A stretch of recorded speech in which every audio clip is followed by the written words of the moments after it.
Hey everyone, welcome back. Today we're going to be taking a deep dive into something that I think is super relevant to everyone listening, Yeah, and that's fire safety. definitely. It's easy to kind of think, that'll never happen to me, but I think understanding even just the basics can make a huge difference. It really can. Yeah, it's one of those things we often don't think about until it's too late. Exactly. So that's what we're going to be doing today. We're going to be breaking down this master's thesis all about fire safety levels in residential buildings, specifically in Oslo, Norway. Okay. Um, And what's so interesting about this is that it turns out that even with all of our fancy new building codes and technology, things aren't as straightforward as they seem. Right, and that's what makes this research so fascinating. It really does challenge, what we think we know Yeah. about fire safety and what makes a building truly safe. Yeah. So let's just jump right in. Yeah, let's do it. So first things first, fire statistics. Okay. I always thought that those numbers told a pretty clear story, Uh-huh. but apparently that's not always the case. Yeah, that's a really good point. It's, you think you could just look at the numbers and get a clear picture, but it's a little more complicated than that. It Yeah. can be like trying to solve a puzzle Okay. with some pieces missing. You've got the fire department's data, which tracks every incident that they respond to, Right. no matter how big or small. And then on the other hand, you've got insurance companies. Yeah. And they're really only interested in the incidents that result in claims. Right. So you can imagine a small kitchen fire. Right. Fire department rushes in, sirens are blaring, the whole 9 yards, but maybe there's minimal damage. Mm-hmm. It might not even register on the insurance radar. So it's almost like we're comparing apples and oranges. Yeah, it is. It is. And that makes it really hard to compare data and get a good, accurate, complete picture Yeah. of, how many fires are actually happening. Right. No wonder it's so difficult to figure out if newer buildings are actually safer. And the thesis actually highlights this data dilemma as one of the key challenges in understanding fire safety trends. Okay, so let's shift gears just for a second and talk about Oslo's fire history. Okay. The thesis mentioned that past fires in Oslo have really shaped the building codes there. Yeah. Can you tell us a little bit more about that? Yeah, definitely. Oslo has a really fascinating and unfortunately, kind of tragic history with fires. Right. Over the centuries, there have been some really devastating fires, Mm. and those fires led to some major changes in the building regulations. So it's like they had to learn from their mistakes. Yeah, kind of the hard way. Yeah. Exactly. And one interesting example that the thesis brought up is the 1890 Gordon. Okay. And these are these apartment buildings. They were built around the 1890s. Okay. And despite being built after some major fires, Uh-huh. they still had a high rate of fire incidents. Wait, so even though they had supposedly better building codes, they were still fire prone? Right. And it just goes to show you that, building codes are constantly evolving. Right. What might have seemed like a good safety measure back then, Yeah. might not be enough today as we learn more. It's like a constant game of catch-up, Yeah, trying to stay ahead of the curve when it comes to fire safety. definitely. Which brings us to, I think, a pretty surprising finding Okay. in the thesis. Yeah. And it seems that even with newer building codes that are meant to make buildings safer, the number of fires in newer buildings hasn't decreased as much as we might think. Right. So are you saying that newer buildings aren't necessarily safer? It's more complicated than that. It's not a simple yes or no. Okay. What the thesis found is that newer buildings, specifically ones that were constructed under the 1997 regulations, Okay. which were aimed at better fire resistance, right? Yeah. They actually show a trend towards lower fire safety levels. Now, that's what I call a plot twist. How can a building that's built with newer, supposedly better regulations be less safe? Yeah, and this is where things start to get really interesting. Okay. The thesis argues that fire safety is not just about the physical building itself. Yeah. Right? It's not just about the bricks and mortar. Gotcha. It's about the people who are living in it Okay. and how they interact with the building during a fire. So it's the human factor, too. Exactly. Yeah. Yeah. Think about it this way. You could have a building that is state of the art, right? Uh-huh. All the latest fire safety technology, all the bells and whistles. Right. But if the people inside don't know how to use it or don't understand evacuation procedures, Yeah. then it doesn't really matter. Almost like having a fancy fire alarm, Yeah, but not knowing what it means when you hear it. exactly. And so that's why the thesis emphasizes this concept of total fire safety. Okay. And that includes, both building-related aspects and the human element.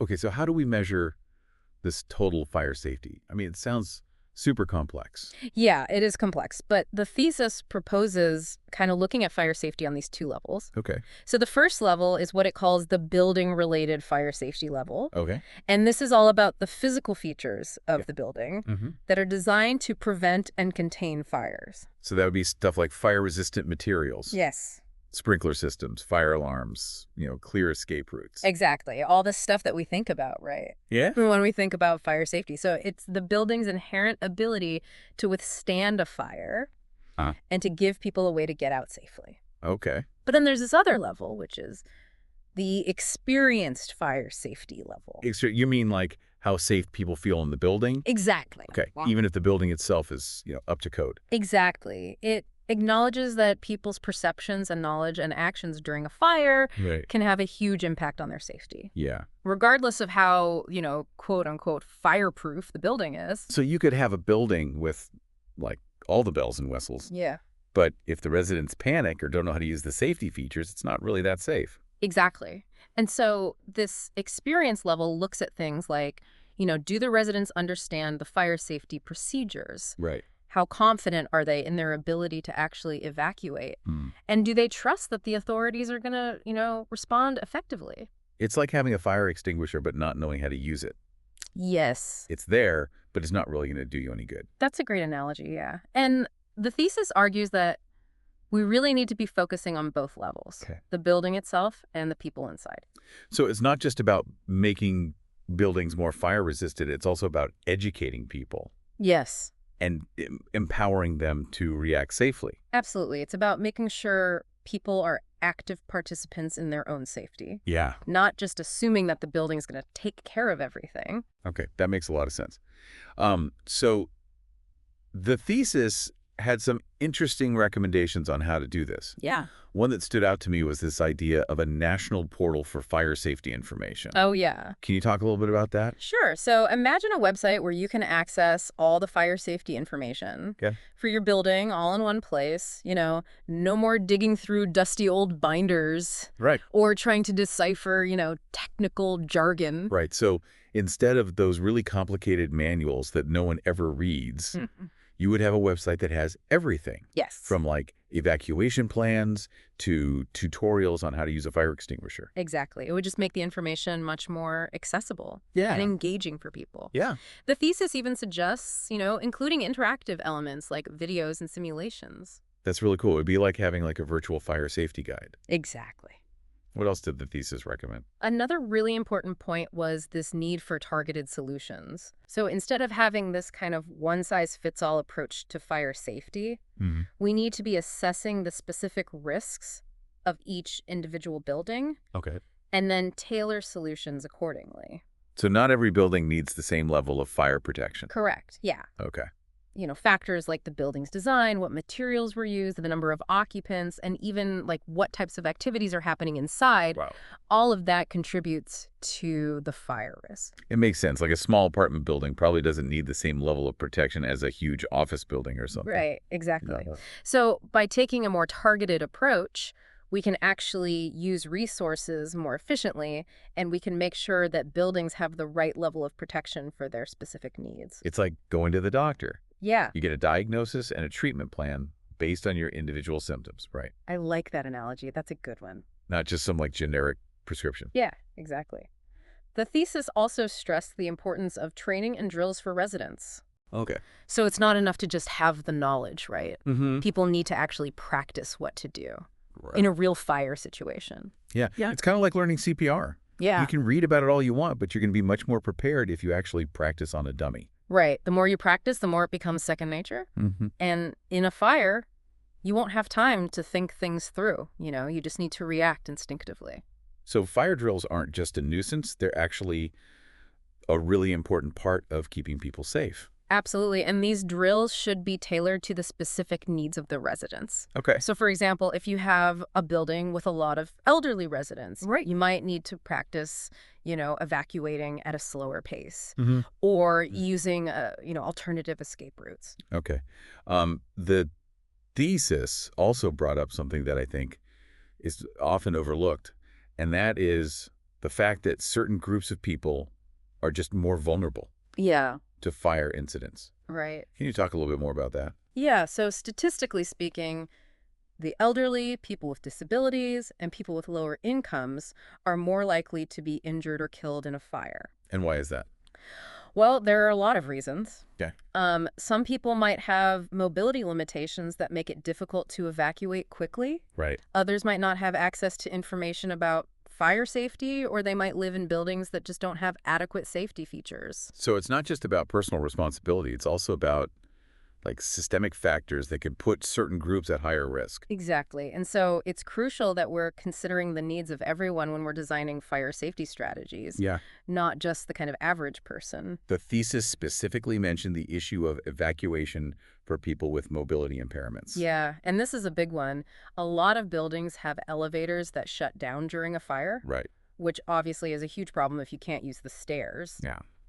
So the thesis argues that mandatory evacuation elevators, should be considered for buildings where residents might need assistance. Okay, that makes a lot of sense. It's about making sure everyone has a safe and accessible way to get out. Exactly. And this inclusive approach should extend to, fire safety information and training as well. Okay. We need to make sure that the information's available in multiple languages, Right. uses clear and simple language, Mhm. and it's accessible to people with, different learning styles. So it's about removing barriers and ensuring that everyone has the tools and knowledge they need Mm. to stay safe. I mean, this whole conversation about total fire safety has been really eye-opening. Yeah. Makes me think about fire safety in like a much more comprehensive way. Well, that's the power of research, right? Yeah. It challenges our assumptions and helps us to see things from new perspectives. Speaking of new perspectives, the thesis also kind of challenged some of the traditional thinking around building codes. It did, yeah. And you mentioned earlier that the author had some pretty radical ideas about how we could rethink those codes to make them more effective. Yeah. Yeah, they did have some pretty radical ideas. So what did they suggest? Well, the thesis argues that building codes, while important, right, Yeah. for setting minimum safety standards, they can sometimes be too focused on prescribing very specific measures. What do you mean by that? Prescribing specific measures. So, for example, codes might say you have to use this type of fire-resistant drywall or this specific kind of sprinkler system. Okay. But they don't always take into account how all of those individual components actually work together Okay. or how, the people living in the building might interact with them. So it's almost like focusing on like the ingredients of a cake, Yeah, but not really understanding the baking process itself. exactly. Like you might end up with a cake that looks right but doesn't taste very good. Right, exactly. And so the thesis suggests that in some cases, those newer building codes might have actually led to an over-reliance on, these complex, expensive systems Yeah. that don't always result in better safety outcomes. So we might be spending more money on fire safety without actually getting better results. That's a concern the thesis raises. Yeah. And to kind of address this, the author proposes this pretty bold idea, which is shifting from this prescriptive approach Okay. to more of a performance-based approach for fire safety regulations. Performance-based. What does that mean in terms of building codes? So it means setting clear goals for fire safety, Okay. like preventing fatalities and minimizing property damage and making sure that everyone can evacuate quickly and safely. Right. But instead of dictating exactly how you have to achieve those goals, a performance-based code would give building designers and engineers more flexibility to find the best solutions for each specific building. So instead of saying you must use this specific type of fire-resistant drywall, the code will say something like, the walls need to be able to withstand a fire for at least X minutes. How you achieve that is up to you. Exactly, yeah. Okay. And so this approach really opens the door for more innovation and creative problem solving when it comes to fire safety design. Yeah. And it could also encourage the use of newer technologies and materials. That sounds amazing, like in theory, but Yeah. it also seems like it would require a much higher level of expertise from everyone involved in designing and constructing those buildings. Oh, absolutely. Yeah. Yeah, a performance-based system would demand, a much deeper understanding of like fire dynamics, engineering principles, and even human behavior. Right. Architects, engineers, construction workers, that would all need to be highly knowledgeable about fire safety. Which makes me think back to what we were talking about earlier, right? Yeah. About concerns over the level of fire safety knowledge among building professionals. Right. It's a valid concern, and it would definitely, a shift toward performance-based codes would require a significant investment in education and training Yeah. to make sure that everyone involved in the building process is, up to speed. It sounds like a huge challenge, but also like a potential game changer I agree. in Yeah. terms of making buildings safer. Yeah. Yeah, it's about moving beyond simply checking boxes Right. and meeting minimum requirements. It's about creating a culture of fire safety Yeah. where everyone involved, from the designers to the occupants, has a deeper understanding of fire risks and how to mitigate them. Well, this deep dive has been super fascinating. I feel like I've learned so much about fire safety and all the things that go into it. Yeah, me too. Any final thoughts for our listeners today? I would just say that fire safety is everyone's responsibility. It's not just about building codes or the fire department. It's about being, informed and prepared and proactive. So what can our listeners do to be more fire safe in their own lives? Well, start with the basics. Make sure your smoke detectors are working. Learn your building's evacuation plan. Yeah. And consider getting a fire extinguisher for your home. Those are great starting points. And remember what we talked about earlier, right? Like Yeah. building trust in the systems and authorities that are there to protect us, having confidence in our own ability to react effectively in an emergency, and just making sure that we can rely on our building to provide those safe escape routes. Exactly. Yeah, knowledge is power, especially when it comes to safety. Well, thanks for joining me on this deep dive today. We'll include some links to additional fire safety resources in the show notes. Until next time, stay safe and stay curious.